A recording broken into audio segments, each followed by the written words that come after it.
Hello అండి, అందరికీ hi. అందరూ బాగున్నారా? ఈరోజు మాకు దగ్గర బంధు వాళ్ళు ఒక అమ్మాయి మెచ్యూర్ అయ్యిందండి. అక్షింతలు వేయడానికి పిలిచారనమాట. వెళ్ళేటప్పుడు ఏం తీసుకెళ్ళాము, అదే విజయవాడ పద్ధతిలో తీసుకెళ్ళామన్నమాట. మా పల్లెటూరు సైడ్లో ఒకటి ఉంటుందన్నమాట. ఇంకా అలా ఏం చేశాను, ఇంటి దగ్గర మ్యాంగో పులిహోర చేశానండి. ఇంకా లాస్ట్ వరకు వీడియో చూడండి, చాలా బాగుంటుంది. నచ్చితే లైక్ చేసి సబ్స్క్రైబ్ చేయండి. ఇంటి ముందు మామిడి చెట్టు ఉందండి. అప్పుడే దించాను ఒక కాయ. దించి అది పుల్ల మామిడికాయ అనమాట. మా వారు గీసి దాన్ని తురిమారనమాట. తురిమింది ఒక పెనం తీసుకుని ఆయిల్ వేసి వేపాలి. ఈలోపు మనం రైస్ పెట్టుకొని ఉడికించుకోవాలి. మనం ఎంతకు అవసరమో నేను అందులోనే ఉప్పు ఇంకా పసుపు వేసి చేసుకున్నానండి.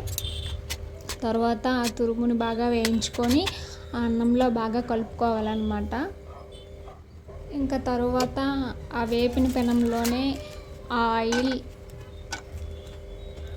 నేను జీడిపప్పు తీసుకున్నాను, పోపులు పచ్చిమిర్చి, ఎండుమిర్చి, జీలకర్ర వేసి వేపుకోవాలి. కరివేపాకు వేసి కూడా వేపుకొని అందులో పసుపు, సాల్ట్ సరిపోకపోతే వేసి అన్నంలో కలుపుకుంటే బాగుంటుంది. అంటే వేగేటప్పుడు మంచి ఫ్లేవర్ వస్తుంది అన్నమాట. ఆ ఫ్లేవర్ గమనించితే బాగుంటుంది. సరికి అన్నం పొడి పొడిగా ఉంటే బాగుంటుందండి. చాలా చూడడానికే కాదు, తినడానికి కూడా చాలా బాగుంటుంది. ఇలా ట్రై చేయండి. ఇంకా బాగా కలుపుకోవాలన్నమాట.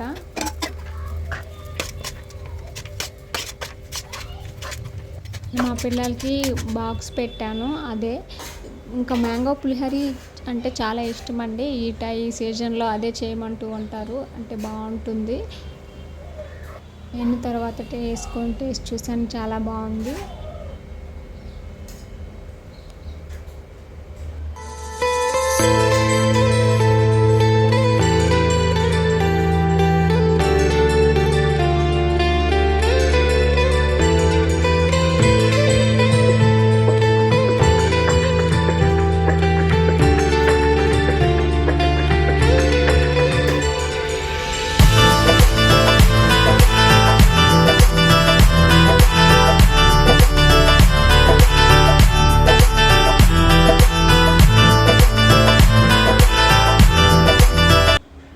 సాయంత్రం 4 బయలుదేరాము. ఇంకా వెళ్ళేటప్పుడే వాళ్ళకి స్వీట్స్, మిక్చరీ, ఇంకా అరటిపళ్ళు తీసుకెళ్ళాము. అంటే ఆకు చెక్క పువ్వులు అవి కూడా తీసుకెళ్ళాలంట. అంటే మా సైడు అవి తీసుకెళ్ళ అవసరం లేదు, కానీ ఇప్పుడు ఈ సైడ్ అయితే ఇక్కడ తీసుకెళ్ళాలంట. అవి కూడా తీసుకెళ్ళామన్నమాట. ఇచ్చాము, ఆ అమ్మాయికి పెట్టాము. ఇంటికెళ్ళి ఇంకా మా అబ్బాయిలకి స్వీట్ హాట్ పెట్టి తినేసి వచ్చేసాము. Like and subscribe. అందరికీ బాయ్.